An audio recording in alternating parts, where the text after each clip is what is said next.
Okay, we are live right now. Just bear with me because I need to bring on Instagram. With every little detail. What is it? Okay.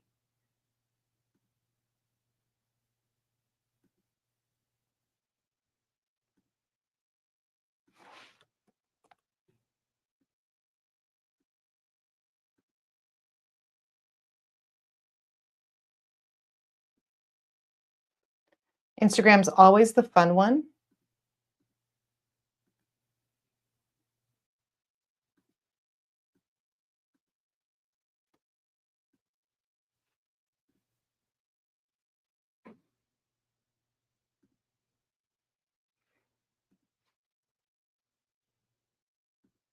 Okay.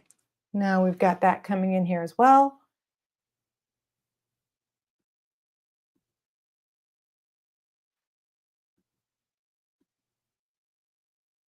All right, fantastic. Okay, so we've got our Instagram friends that have found us now too. So that's awesome. All right, so today we are going to cover lowball offers.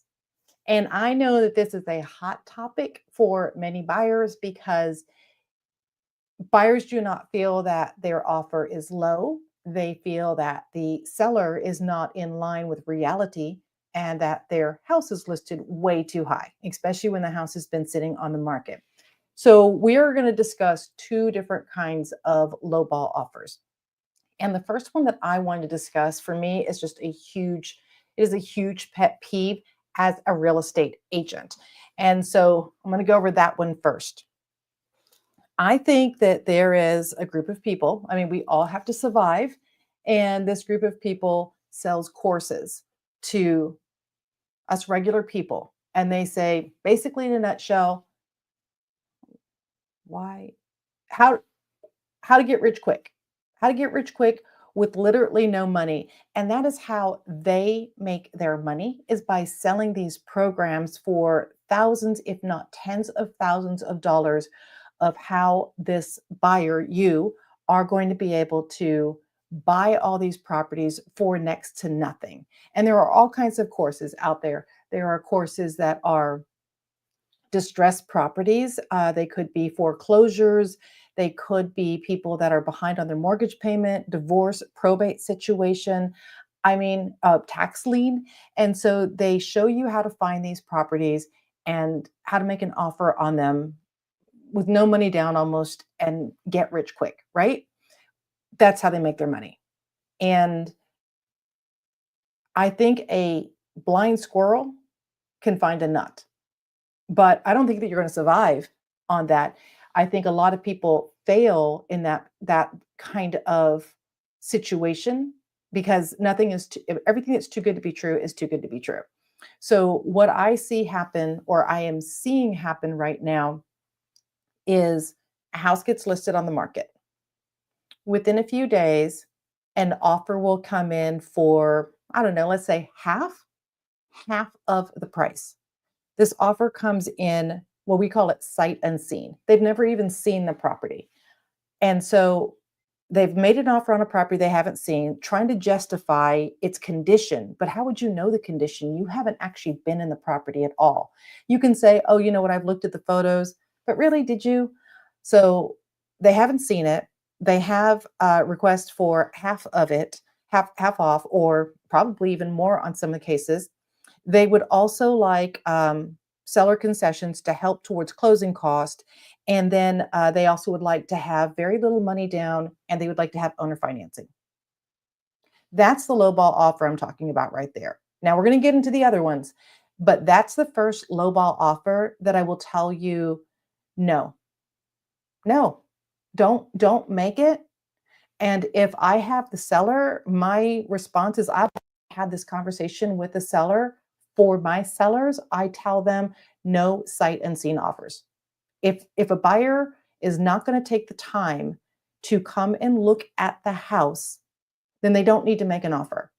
Now, maybe they have a representative look at the house for them. That I can get behind. Maybe they have their agent tour the house and do a video tour. That I can get behind, but I'm still cautious because Many times a buyer, when they're looking at a video tour, they will come in, see the tour, and they're looking at it, but then they come in to look at the property afterwards during the inspection period and they go, wow, these rooms are so much smaller in person than they were online. And I don't want to be here. Or I didn't feel, in the video, you can't feel how cold or hot a room is or how the sun is coming in. And so once they're in it, then they're like, the house isn't right for me. They also sometimes don't see the neighborhood. They're fine with the house, they're fine with where it sits in the neighborhood. But when they have to drive through areas that they don't agree with, then they're like, "Oh, I didn't know it was all the way in the back. It takes 20 minutes to get back here." Or I know I was going to have to drive by, 15 horse farms to get here. So I'm not the biggest fan of that. If you have no situations, certainly can't hurt to entertain it, right? But if you do have offers on the table, then I would probably want to go with somebody who's seen the property. But if you are that investor that is asking for, I think, the most ridiculous stuff, then please stop. And let me help you why. One, most sellers have a mortgage that need to be paid off. Okay. So they couldn't do owner financing even if they wanted to. And in these offers, the buyer is not asking to assume the mortgage. They're not. You're asking for something that the seller could not even possibly do.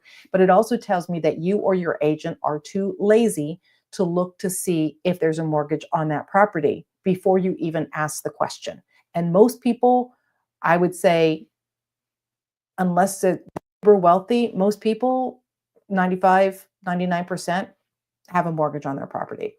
The next thing is why would a seller go from, let's say, 400,000 to 200,000? Because you asked. Why would they do that? They could systematically do a price reduction and end up at, let's say, even if they got down to, like, let's say 325, right? They're going to hit a number because everyone's going to be watching it, and they're going to hit a number that a buyer is going to go, wait a minute, you know what? I'll take that. So absolutely, they never have to go from here to half just because you asked. I appreciate you asking, I understand, but it's no, no. Those people would be better off going through direct calling a seller that's not listed because they're in a whole different situation, and reaching out to them directly either by phone or by email or by letter or by knocking on the door. Now, so that is one type of lowball offers, and no. And what else also happens is those people that do that, I think it's like an email template, because it's like every 3 weeks I'll get a new email. Have you considered the offer? And I'm thinking, did you read my last email that said go look at the property? And once you look at the property and you want to make a serious offer, let's do it. And no, there will never ever be any kind of seller financing in this situation, because what you're asking can't even cover the compensation and the closing costs that the seller is going to be needing to pay. So they don't have the money for that.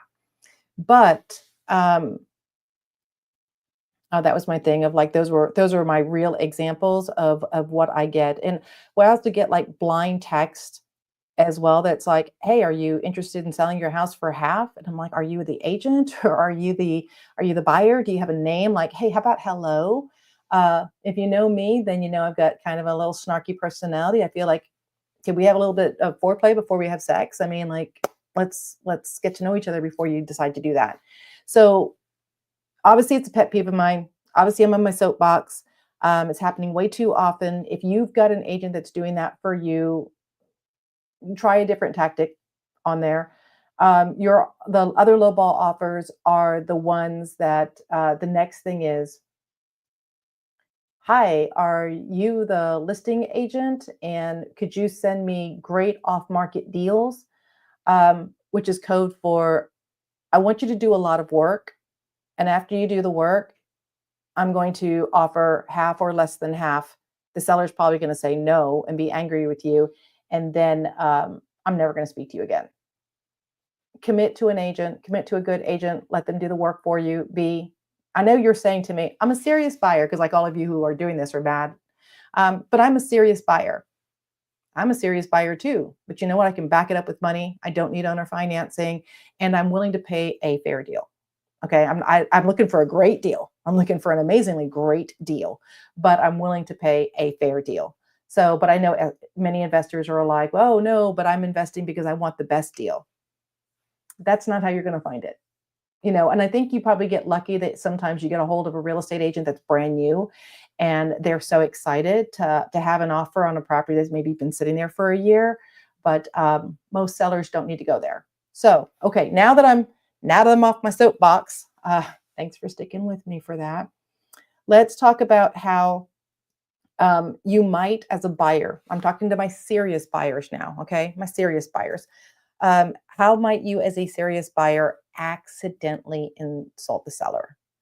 Um, First and foremost, that is not seeing the property. Now, I understand that many buyers are not in the area. You might be relocating to your area and you're not able to see the property. I get that completely. And you are looking at the photos online and you're looking at the video online, and that's fair. Um, but if you make an offer that is really, really low when you haven't seen the property, sellers do get upset. They are like, they haven't even been in the house. They haven't even seen the details. The pictures online are great, but you don't feel the space unless you're in here. So you're already negotiating a lot of money off the top without even looking at the house. And many, not all, I'll be honest with you there, many houses are priced above market. And that's fair, but there are some homes that are priced at market. And if the house is priced very fair already, or even below market, and then you come in and you want to lowball it even more, why would they need to do that, especially if the house has just hit the market? They can wait a week or two, see if there's any offers coming in before they have to suddenly go from 100% to 75 or 80%. So I know you don't mean to put out an offer like that, or you don't intend to do that. So I would say think that through. Probably preface it in your offer, like, I'm making an offer. I know we haven't seen it yet. We live in Wisconsin, and we saw the videos online. They're absolutely gorgeous, and we will fly in for the inspections. Or we've already been in the market. We saw a lot of homes. We're very familiar with the area already, and we know the kind of home and layout of that area. We want to buy in that area. It's just the house wasn't on the market when we were there, so we're comfortable with the area. That's going to give the seller a little bit more security. They're going to feel like, oh, you know what? They have been here. They know the area. It's going to make them feel a little bit more comfortable selecting your offer and not fearful, because in this market, things are not moving very fast. They're fearful that they're going to take it off the market. The buyer's going to need a, 15-day inspection period. And then on the 14th, 15th day, back out. And then they're going to put it back on the market with the, what's wrong with the house? So it could be that there's nothing wrong with the house. It could be that the buyer just didn't like the drive from where they were going to go to work. So you can help yourself out a lot by prefacing that you are already familiar with the area. So that's how you can not accidentally insult a seller. And then the psychology behind the seller negotiations. Oh, cool stat. Yes, yes. Thank you so much. You're right. Okay, so I believe your stats more than mine. You probably pull yours from real data. I'm pulling mine from personal experience, and I would say, Rod, you're right. Let's go with you. Uh, Now, the next thing is that the psychology behind the seller negotiations. I get it.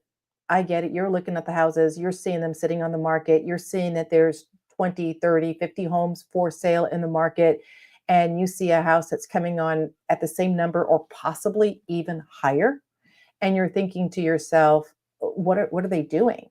And for the seller, I got to be honest with you, as a seller, I understand you want to price high because you're expecting the buyer to beat you down and you're thinking, I've got to have negotiation room. In this market, that is wrong. I think honestly, in any market that's wrong. I don't think, no, let's just start with no, don't do that. You're not helping yourself out. If you price your house right from the beginning and it's backed up with data, you're going to get an offer. But if you price yourself high, you're invisible. The buyers today, buyers are not stupid. You guys are not stupid. You are watching the market. You are online 2 o'clock in the morning scrolling in bed, and you know what the market numbers are for the community that you want to live in. You, as the buyer, you've been through enough homes that you know what a $500,000 home looks like in a certain area. So you're like, oh, in this part of town for 500,000, I expect that there's going to be a pool, and I expect updates in solid surface counters. All the homes in this price range have new roofs. So you know what you're getting. So when you see a house come on at 560, even if it's got all those bells and whistles, and you're like, why would I buy that house? Because everything else is at 500. Sellers, you have made yourself invisible. They're all looking at your property, but they're not going to go and actually see your property because they're waiting for you to have a reality check. They're thinking to themselves, this person is so out of touch that I'm just going to sit here and wait, and I'm going to watch to see what ends up happening with this house. And if it ends up selling and somebody really wants it, that's going to be fine. But 9 times out of 10, they're going to start doing those price reductions. And we call it chasing the market down. Many sellers that start at that number and they want to stick to it have a difficult time making the adjustment. And they go, well, you know what? So in our example, they are starting at, let's say, 550, and it really should be 500. Really should be. And then they're going to be like, I just can't. I just can't go to 500. There's no way. I will go to 525. I will go there. And you're like, you really need to be at 500. And then a month later, nothing's happened. The market has shifted again, and now it should be 490. And they're like, oh my gosh, no, you told me 500. Well, I told you 500 a month ago and what the market conditions were then. Since then, your friends have sold their houses and it's driving the market down. So now you need to correct to 490. So that's chasing the market down. And some people never get there. And that's where you see expired listings, or they get frustrated and they take the property off the market, or they decide, you know what, I'm just going to rent it. And many sellers, I understand, get to a point they can't sell. The market is at a place that they do not have the money to bring to the table to bridge the gap and cover the closing cost and the difference in the mortgage. And I understand that's a sad situation. Um, Maybe you shouldn't sell. Maybe you should go ahead and rent, even if you have to come up with a little bit of difference each month. That would be better than probably coming out 25, 50, $100,000 that some people, we just don't have it. And so you got to look at the situation. And if you're in that situation and you know you're never going to be able to sell at what the number is for the market, then do consider renting. Do consider if there's a possibility that you can pay um, some money each month over, like that 100,000 that you don't have to come to the table. So I understand, and I do agree with you buyers that some of the sellers are not pricing right. And I understand that some of the sellers are not in touch with where we are today. It's not always the agent's fault. Sometimes it is. I'm not going to lie to you. There's not amazing agents out there, but I think that's every profession. I think if you go to any profession, you're going to find that there's somebody in the profession that's not great. And I think that's any set of people. I mean, I can look at my friends and be like, you're not so great sometimes. They probably say that about me too. So not every agent has purposely priced the house high. I know many agents have a lot of discussions with their sellers about pricing correctly, but at the end of the day, we are hired by the seller and we follow their directions as long as it's not illegal, and that's sometimes pricing the house higher. So um, for the buyers, I say, this is what we do next. Let's go to that one. How do you make your offer, regardless of what your offer is? How do you make your offer stand out? Um, well, first and foremost, we talked about it a little bit. Um, have seen the property. Okay. Next, please do not write an "I love you" letter. Don't write that. You can get into a lot of trouble with fair housing, both the person who wrote it and the agent who's delivering it and the agent who's receiving it. I personally strip them out. I don't put the I love you letters in there just because I don't want to get into a fair housing violation. Now, if you're going to write a letter and you know how, and you base your letter on things like nothing to do with fair housing, you're saying, okay, the house is, perfect for my drive to work. I'm required to be there within 10 minutes. And your house is 5. This is going to be great. So if it's not something to do with fair housing, you could say, I grew up in a house like this as a child. It reminds me of my childhood home. That's totally fine. But if you say something like, sell me this house because I have a lot of kids and they need to live in a house this big, that's not okay. So don't do that. So if you are going to write a note to the seller, make sure it's not going to get you in any kind of trouble. But more importantly, I will tell you, many sellers don't care about your sob story. They don't need to make their house affordable for you. They don't care about your drive to work. Some of them do, sure, but majority of them are looking at what is the bottom line, as is the buyer. As is you, the buyer. You're looking at what is the bottom line? What is my mortgage payment? I have never had a buyer say to me, you know what? I feel so bad about the seller not having enough money to come to the table. I am just going to overpay for this house. I'm going to unload them of that burden and I'm going to take it away from them. I have never heard that. But I have also never heard of a buyer saying that they're willing to overpay for a house. So it goes both ways. Sellers are not willing to take the discount and say, you know what, this buyer cannot afford this home. So I'm going to help them out. I'm just going to go ahead and eat this money and I'm going to make it affordable for them. That hasn't happened either. Sorry.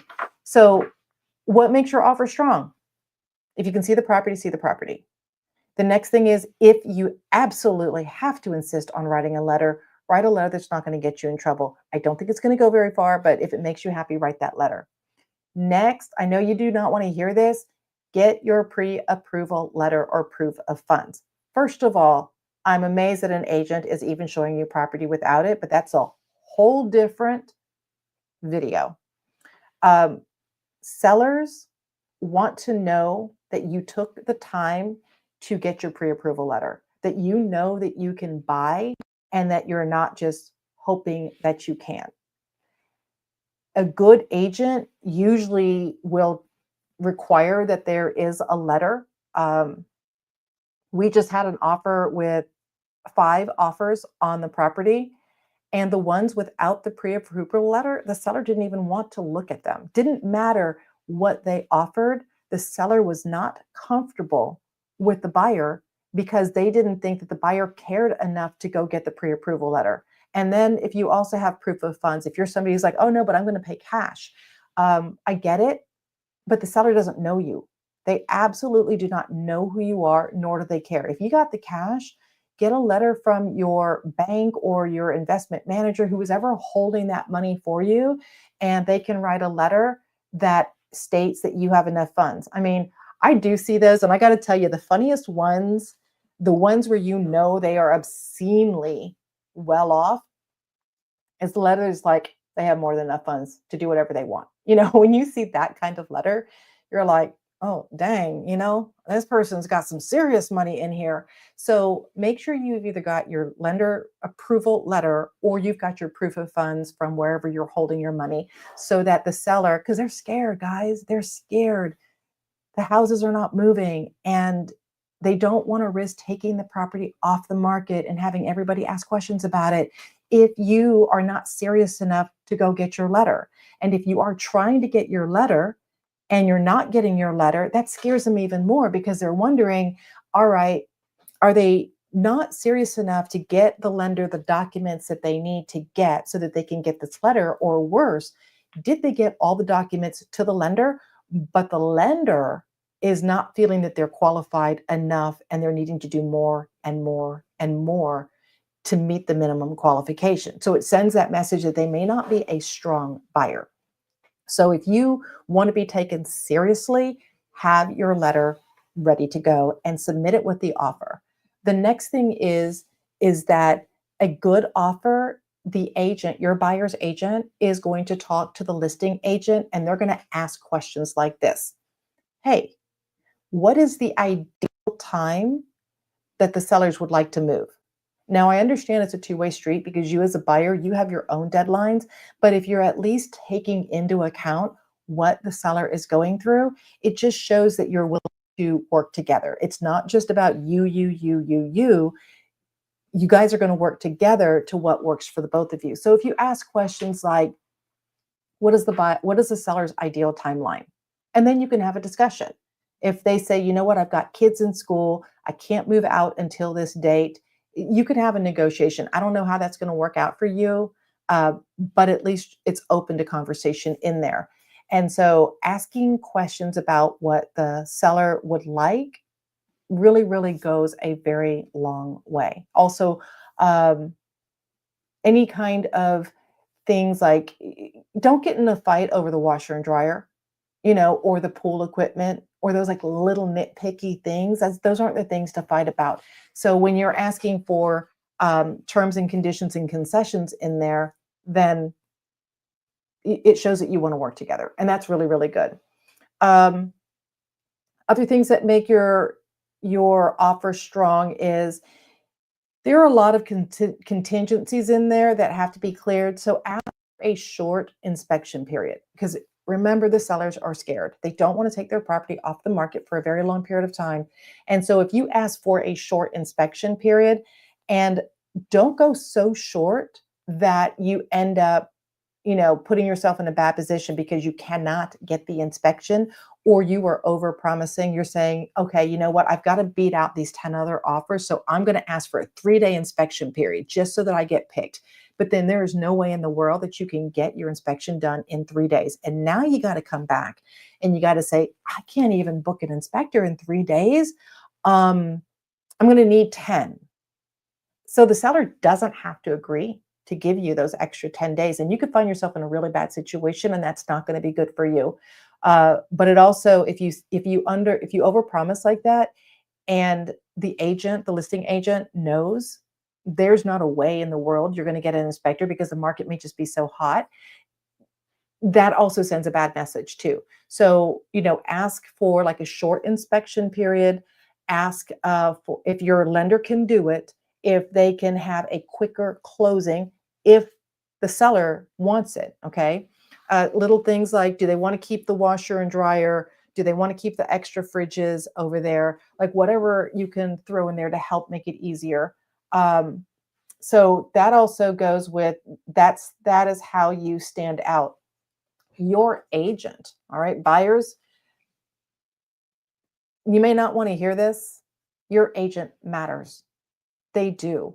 Your agent has a reputation, hopefully, in this community, any community that they're in, and you hope it is a good reputation. They either are the person that they always return their calls. That person closes deals. Like it's very rare for a deal with that person not to go through. You want that agent that when they call somebody, those people pick up the phone all hours of the day because they enjoy talking to that agent and they know it's going to be a good experience for all parties. It's going to all work out together. So you want to stand out by having a good agent. If you have the agent that doesn't return calls, can't read a contract, makes everybody's life so much more difficult because they do not know how to do their job or they don't want to do their job and they put their job on you, you will stand out for sure. And your offer probably won't be accepted. In that situation I was telling you about, let me give you a little bit of backstory on there. I have a seller who must sell the home. It's not an option, it's a fact. And there are 16 homes for sale in that neighborhood. And it is not a big neighborhood, 16 homes for sale. Many of them have been on the market over 6 months. So coming into this, I'm already like, oh my gosh, like the competition in here is so great. And so I had to have a heart to heart with her and say, look, if you want to sell at market, this is going to be your number, but these homes are on the market for over 6 months. And you may end up having to chase the market down because as everyone's trying to undercut each other, then you're going to probably end up for less. I said, or you can stand out. And yeah, we're going to have to go underneath the market. But if you can get an offer underneath the market versus wait 6 or 9 months to get an offer, what do you want to do? Because it's stressful. It's stressful for the seller to wait. So we went under market. And because we went underneath market, we still had amazing photos, like your photos, your description, your accessibility to show the property, all of that matters. Um, there were 15 showings in 5 days. It was exhausting. And 5 offers came in. 5 offers is a lot. And the offers were all different. And so when we sat down and we went through an Excel spreadsheet and put all the offers on there, one of the numbers they look at is what is the net to the seller? Okay. What is the net? And so in this particular situation, I'm going to use 400,000 so my people don't know who I'm talking about. 400,000. We had somebody ask for 5% in closing costs. They offered 400,000, asked for 5% back, and they asked for some other concessions, and it was going to put the seller at like $350,000. And then we had other people, also ask for different concessions. But we had one person that was like, "I'll just pay list price. I'll close very, very quickly. I can get an inspection done in 7 days. I have my lender letter already in hand, and I'm only going to have to finance 75% value." They made it super easy, very, very easy. And the agent on the other side was a great communicator and was very, very easy to work with. We didn't have to chase them, we didn't have to hunt them down. They weren't rude or nasty or entitled. Um, and everyone's the easy button. So having a good agent is going to help you stand out with already a good, strong offer. Um, Another thing, how do you select a good agent? Okay, that's a very good question. How do you select a good agent? Oh, that's hard because you know what? Everybody runs around going, I'm the best. I'm the best real estate agent. I closed 500 homes last year. I'm number one. I'm the best social media. None of that matters. Okay.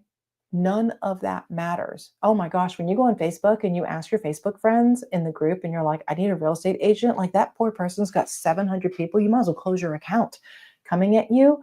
Wow, that's not where you're going to find your agent. Your good agent, you should start asking questions like when you're looking for your buyer's agent, you should be asking questions like, I know this is going to be crazy. Agents are going to hate this. How many homes have you sold last year? A good agent's going to have sold a lot of homes. Okay. If you're a new agent and you're saying, but nobody's giving me a break because I haven't sold any homes, that's okay. A new agent doesn't have to have sold homes if they're working with a good team or brokerage or partnership.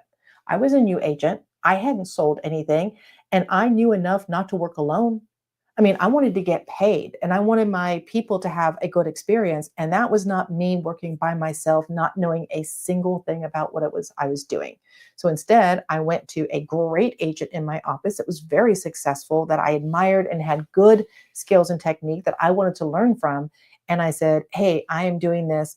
Would you work with me? And I don't care if you get all the commission. I mean, I was not really in a position to give up my money, but I also didn't have any money. So I needed experience. I was paying for the experience. So I said, I don't care if you take the whole thing. Will you just please show me how to get this deal done so that my seller wins? And at the end of the day, I will have experience that nobody can take from me. Nobody can take. And I was smart enough to take that experience and keep doing what I learned from them. And instead of waiting 10 years of bad decisions on how to get things done right, I paid for a crash course in how to be an amazing realtor from amazing realtors. And so that's how the new agent gets started, is you work with somebody who has great experience and is willing to train you. And then if you've got somebody who is seasoned, then you make sure that they have experience underneath their belt. But that's not enough. Sorry, that is not. What does it matter if they sold 100 homes?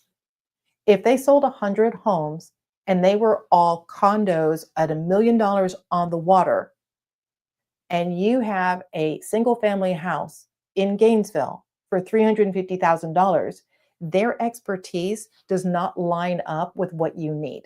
So you want someone that has experience in exactly your product type and what you are looking to buy. Okay. So I would not go to my podiatrist to get my teeth cleaned.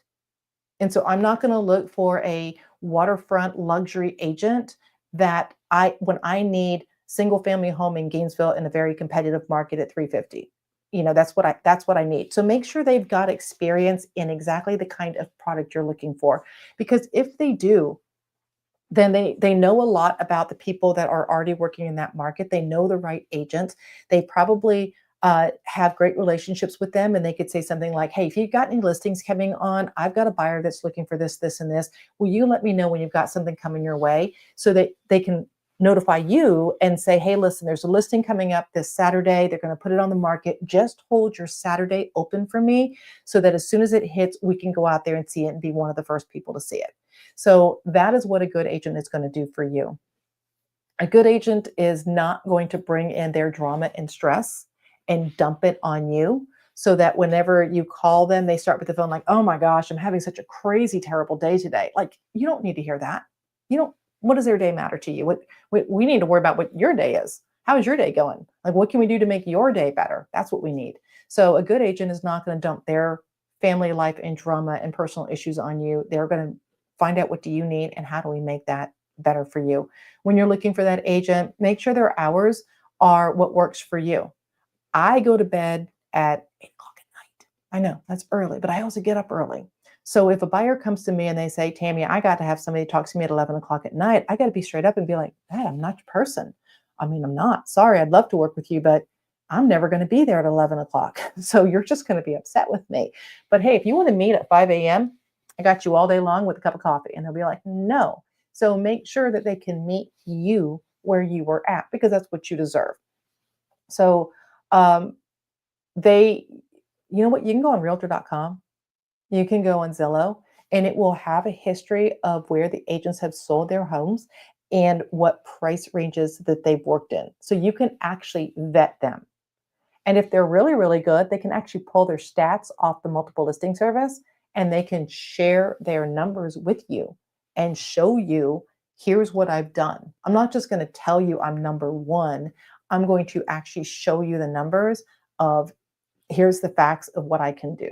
And so that's going to be how you pick out a really, really good agent on there. So don't believe what they're telling you, because they're all telling you what you want to hear in order to get hired. And they are all great, but they got to be great for exactly what you need. And then they got to have the communication style that you're looking for. And they'll probably not let you make a lowball offer.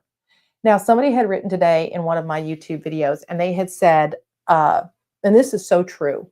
They said that they saw a house come on the market. It came on the market for $750,000.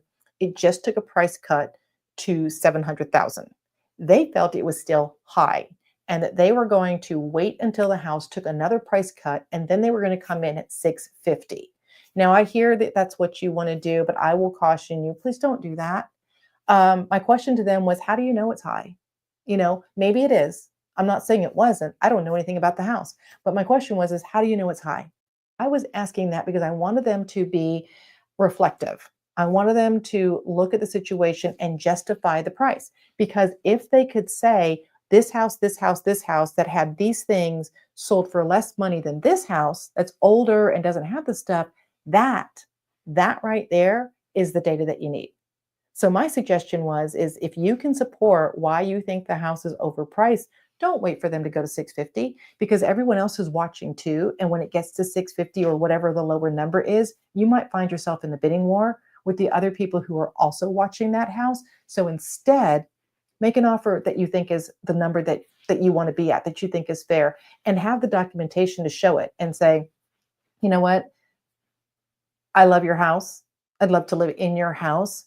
I see other homes that have sold like this at these numbers, and I would love to understand how the house is worth this much money. You remember, you don't want to insult them. You don't want to go, where did you get that number from? Like, where's the crack pipe you're smoking? Don't do that. Instead, be respectful. And I do it all the time. I'm like, look, I love the house and I want to get to that number. I just need help. Can you please help me understand how you arrived at that number? And they may say, did you know that we have a whole house generator? I'll be like, oh, you know what? I missed it. I'm sorry. I didn't even know that. Okay. So there's a number there. But if they say something like, well, I got to that number because, and this is what one girl did. Well, I got to pay off my mortgage. True. I got to pay off my closing costs. 100%. I need to pay off my car. I got to pay off my credit cards. My daughter needs a car. Um, she also needs a college fund. And I need enough money to get into my next house. I was like, that ain't gonna happen. Like, then you know that this person is not serious. Then you're gonna have to wait for them to have the reality check, but at least you know at that point, and then you can just play the waiting game to see when they're gonna finally get real. And so that person, you're right, don't just wait. But if they are like, gosh, I see what you're saying. I see what you're saying. I didn't realize that. So come armed with information and data, and then that's going to really, really help you go a long way. And they don't feel like it's a personal attack in there. So if you are thinking about buying and you don't already have an agent, because I believe in agent relationships, if you've already got an agent, stick with your agent. They're probably an amazing agent. But if you don't have an agent and you're looking to buy, or if you got a friend who's looking to buy who does not have an agent, I would love to help. So I hope to see you guys next week. If you got any questions that I didn't answer, please just send me an email or drop a comment, and I will make them part of next week's call. Maybe I won't have my soapbox so much on there. Sorry about that, but I'm very passionate about how I feel about those particular offers. Not all offers, just those offers. I will see you guys next time. Bye.